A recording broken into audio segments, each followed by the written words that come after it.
సంపాదించిన అంటే నువ్వు ఏడ కొంటుర్రా, ఎప్పుడు కొంటుర్రా? వాళ్ళు దాచిపెట్టుకొని కొంటుర్రా, దాచుకొని కొంటుర్రా, భూమి మీద కొంటుర్రా, చంద్రమండలం మీద కొంటుర్రా? ఇప్పుడు నువ్వు రియల్ ఎస్టేట్ అంటే ఓపెన్ ప్లాట్ అనుకుంటారు. నీకు ఓపెన్ ప్లాట్ కొనుక్కుందామని అంటే నువ్వు ఎక్కడ పెడతా అంటావు అక్క? గచ్చిబౌలిలా. ఇక్కడనే సరిపోయిన గచ్చిబౌలి పెడితే గజమే 1,50,000 ఉంది అక్క. అంటే నీకు 200 గజాలు 3 కోట్లకు వస్తుంది. కాడబెట్టి ఏం సంపాదిస్తావు అక్క?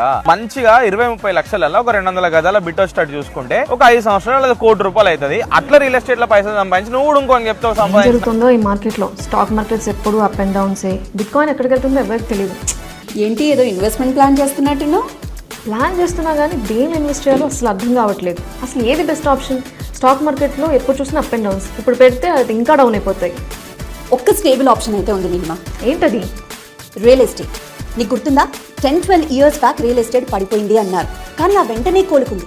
ఇప్పుడు రేట్లు ఆకాశాన్ని అంటుకున్నాయి. 5 ఏళ్ల క్రితం ఉన్న రేట్లు ఇప్పుడున్నాయా? ఇప్పుడున్న రేట్లు 5 ఏళ్ల తర్వాత ఉంటాయా చెప్పు? నిజమే. అప్పుడు భూములు కొన్న వాళ్ళు ఇప్పుడు 4-5 రెట్లు లాభాలు పొందారు. రైట్. ఇప్పుడు అదే టైం వచ్చింది. కొందరు ఊహించలేక, కొందరు ఆలోచించలేక వెనకడుగు వేస్తూ వచ్చారు. కానీ నిజంగా తెలివైన వాళ్ళు ఇప్పుడు కొంటారు, పెరిగాక లాభపడతారు.